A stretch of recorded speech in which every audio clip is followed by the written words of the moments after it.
हाय नमस्कार, मी सुनीता. तुमचं सगळ्यांचं आपल्या पुन्हा एका नवीन व्हिडिओमध्ये अगदी मनापासून स्वागत करते. सर्वांना श्री स्वामी समर्थ. तुमचा सगळ्यांचा आजचा दिवस खूप छान, मस्त, आनंदाचा आणि आरोग्याचा जावो अशी स्वामींच्या चरणी प्रार्थना करते आणि आजच्या व्हिडिओला सुरुवात करते. तर संध्याकाळचं टायमिंग आहे ताईंनो.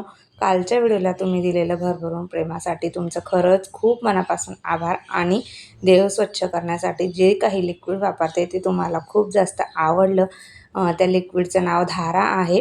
तर बऱ्याच ताईंनी प्रश्न केला की लिक्विडचं नाव काय, पण रेग्युलर ताई बघतात म्हटलं आणि मी बऱ्याच वेळेला सांगितलेलंच आहे तुम्हाला लिक्विडचे नाव. पण मग तो व्हिडिओ खूप साऱ्या जणांनी बघितला, खूप जास्त जणांनी बघितला रोजपेक्षा. त्यामुळे बऱ्याचशा नवीन ताई जॉईन झालेल्या आहेत. तर मग त्यांच्यासाठी सांगते की ते धाराचं लिक्विड आहे आणि संध्याकाळचं टायमिंग आहे हे. तर संध्याकाळच्या टायमिंगला 6 वाजेच्या आधी करून घ्यायची जी काही कामं आहेत आपल्याला मेन महत्त्वाची, ती तुम्हाला आज दाखवत आहे. मस्त छान बाहेरचं वातावरण सुरुवातीला दाखवलं, बाल्कनी वगैरे क्लीन करून घेतली. सकाळी जरी क्लीन केलेली असली तरीसुद्धा संध्याकाळपर्यंत झाडाचा पाला म्हणा किंवा धूळ म्हणा घाण होतेच. आणि संध्याकाळी ज्या वेळेस आपण दिवाबत्तीच्या आधी 6पर्यंत तरी आपली घरातील जी काही साफसफाई आहे ना ती आवरूनच झाली पाहिजे. जसं की सोफा नीट करणं म्हणा किंवा झाडू मारणं म्हणा, ही बरीचशी कामं असतात, ती सगळी आपली 6च्या आधी झाली पाहिजे. 6 नंतर मग तिन्ही सांजेच्या वेळेस आपण घराला झाडू मारू नये. ज्यावेळेस दिवाबत्तीची वेळ होते ना आपली, त्यावेळेस आपण झाडू मारणं शक्यतोवर टाळलं पाहिजे. तर त्याआधी आपल्याला होता होईल तेवढी घरातली स्वच्छता केली पाहिजे. सोफा जर म्हणायला गेलं तर दिवसातून 4 ते 5 वेळा नीट करून होतो, कारण बसणं उठणं झालं की थोडाफार होतोच.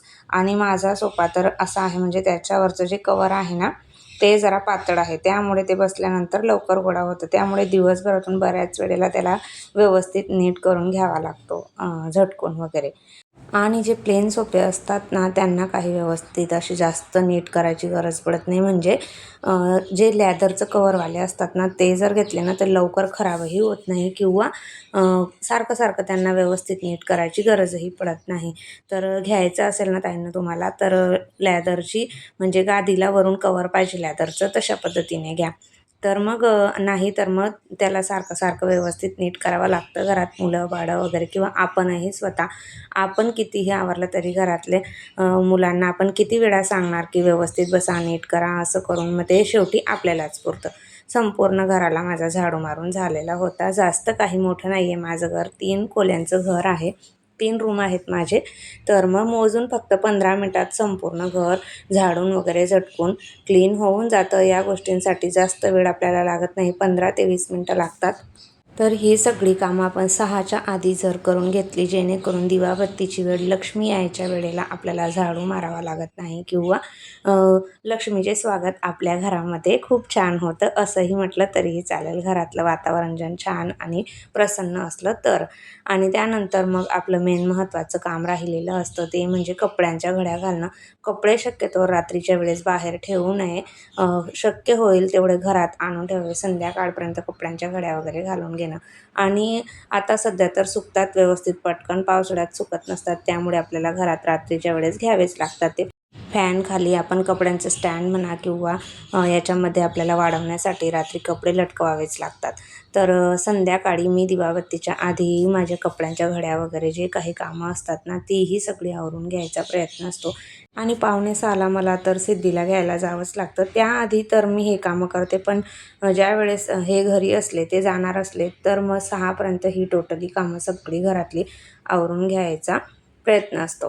तर आता घरातली टोटली सगळी कामं झालेली आहेत. जी काही आपल्याला दिवाबत्तीच्या आधी आवरून घ्यायची असतात, ती कपड्यांच्या घड्याही झालेल्या आहेत आणि घर सगळं एकूण क्लीन झालेलं आहे. हात पाय वगैरे धुवून झाले. संध्याकाळचं टायमिंग झालं, दिवाबत्तीची वेळ, की मस्त छान फ्रेश वगैरे झाल्यानंतर मग आपली दिवाबत्तीला सुरुवात होते. शक्यतोवर संध्याकाळची दिवाबत्ती ना वेदूला करायला खूप जास्त आवडते. तर मग कधी-कधी ती करते, कधी नाही तर मी करते. पण माझी नित्यसेवा असल्यामुळे मग मी करत असते. घरातले संपूर्ण लाईट जे आहेत ना दिवाबत्तीच्या वेळेस लावून घेते. काचांमधून बाहेर दिसतं, त्यामुळे मग अशा पद्धतीने पडदे वगैरे जे आहेत ना ते लावून घ्यावेच लागतात. दिवाबत्तीच्या आधी कापूरदानीमध्ये भीमसेनी कापूर टाकून दिला की घरभर जो काही कापराचा छान असा सुगंध पसरतो ना, त्याने घरातलं वातावरण खूप छान आणि प्रसन्न होऊन जातं. तर कापूरदानीमध्ये मी कापूर टाकून दिलेला आहे आणि त्यानंतर मग आपले दिवे तुळशी मातेजवळचा, उंबरठ्याजवळचा, माठाजवळचा ज्या ठिकाणी आपण दिवे लावत असू तेवढे दिवे लावून घेतलेले आहेत. ज्यावेळेस वेदू देवपूजा करते ना, तेव्हा मी घरात असेल. शक्यतोवर तर मी दिवाबत्तीच्या वेळेस बाहेर जातच नाही. कधी काही एमर्जन्सी असली तरच. तर त्यावेळेस मात्र मी घरात असली तेव्हाच तिला मी दिवाबत्ती करायला सांगते. नाही तर मी आल्यानंतरच आपण करूयात असं. कारण लहान मुलांना कसं थोडं भीतीच असते. तसं तर ती करू शकते, पण तरीही मागे एक प्रकरण आमच्या इथं झालेलंच आहे. मी तुम्हाला एका व्हिडिओमध्ये शेअर केलेलंच होतं. तर त्यामुळे मग आपण जरा लहान मुलांना दिव्यांपासून वगैरे थोडंफार लांब ठेवलंच पाहिजे. पण करते ती व्यवस्थित. तसं तेवढं कळते असले मुलं तर मग काही हरकत नाही. त्यानंतर आपली नित्य देवपूजा झाल्यानंतर 2 कापराच्या वड्या आपण देवघरासमोर लावल्याच पाहिजे आणि पूर्ण घरामध्ये मस्त छान घंटानाद करून कापूरच्या वडी फिरवून घ्यायची. नाही तर अगरबत्ती फिरवली तरी पण चालते. तर अशा पद्धतीने देवपूजा वगैरे सगळं काही झालेलं होतं. 7 वाजेपर्यंत कंप्लीट हे सगळी देवपूजा झालेली असते. त्यानंतर संध्याकाळीच मला नित्यसेवेचा वेळ भेटतो. सकाळी खूप जास्त धावपळ असते. इकडे-तिकडे जाणं, मुलांना सोडणं, आणणं, स्कूलचं म्हणा, टिफिनचं म्हणा, बरीचशी कामं असतात. त्यामुळे सकाळी नित्यसेवेला वेळ मिळत नाही. संध्याकाळची देवपूजा झाल्यानंतर मग मी स्वामीचरित्र सारामृतातले 3 अध्याय आणि नित्यसेवेमधलं आपलं श्रीसूक्तम आणि कालभैरवाष्टकम स्तोत्र ह्या मंत्राचा पठण करत असते. हे नित्यसेवा माझी रोजची आहे. 7:30 झाले की मग स्वयंपाकाची वेळ असते. 7:15 पर्यंत माझा स्वयंपाक होऊन जातो. 7:15ला आम्ही जेवायला बसूनच जातो. 8:15 झाले की मग आमची जेवणाची वेळ झाली. जेवण वगैरे झाल्यानंतर 9-9:30 पर्यंत आमचं म्हणजे किचन वगैरे आवरून घरातलं सगळं काही होऊन जातं माझं. स्वयंपाकाला काय बनवावं हा प्रश्न सगळ्याच महिलांचा असतो. घरात भाज्या असो किंवा नसो, असल्या तरीही यातलं काय बनवू आणि नसल्या तर मग तरीही काय बनवू हाच प्रश्न असतो आपला. तर मागे वांगे आणलेले होते भरिताचे आणि भरीत पुरी तुमच्यासोबत शेअर केलेलीच होती मी. त्यातले 2 वांगे शिल्लक राहिलेले होते. तर आज ठरवलं की म्हटलं परत भरीतच करूया. जास्त काही डिटेलमध्ये तुमच्यासोबत शेअर करणार नाही आहे, दाखवणार नाही. फक्त स्वयंपाक तेवढा करत आहे तेवढंच. तर वांगे भाजायचं काम इथे चालू आहे आणि वांगे वगैरे भाजून झाल्यानंतर मग मी याच्यासोबत आहे ना कणण्याची भाकर करणार आहे. आज काही पुऱ्या किंवा चपात्या वगैरे बनवणार नाही. वांगे भाजून झालेले आहेत. थोडा वेळ यांना झाकून ठेवून देते आणि भरीत वगैरे माझं बनवून झालेलं होतं. भरीत बनवून झाल्यानंतर मग मी इथे कणण्याच्या भाकरी करायला घेतलेल्या होत्या. तर कणण्याच्या भाकरी छान लागतात बरं भरितासोबत. तुम्ही जर बनवत नसाल ना तर एकदा नक्की बनवून बघा. भरीत बनवायचं आणि त्याच्यासोबत अशा पद्धतीने आपलं कणणं जे दळून आणलेलं असतं. कणणं म्हणजे ज्वारीमध्ये उडीद घातलेले असतात आणि थोडं मीठ वगैरे घालून ती भाकर आपल्याला बनवायची असते. तर कणण्याच्या भाकरी छान होतात किंवा बरेचसे लोक आहेत ना कणण्याच्या पुऱ्याही करतात आपल्या भरीतसोबत. पण मी भाकरीच बनवणार आहे. पुऱ्या वगैरे नको आता, कारण 2 दिवस पाहुणेही होते माझ्याकडे. त्यामुळे खूप सारं तेलकट वगैरे जेवण झालेलंच आहे. त्यामुळे रात्रीच्या वेळेस आणि एवढं हेवी जेवणही नको. म्हणून मग इथे पटकन कणण्याची भाकर बनवून घेत आहे. तिन्ही सांजेच्या वेळेस काय केलं पाहिजे हे तर तुमच्यासोबत शेअर केलेच आहे मी.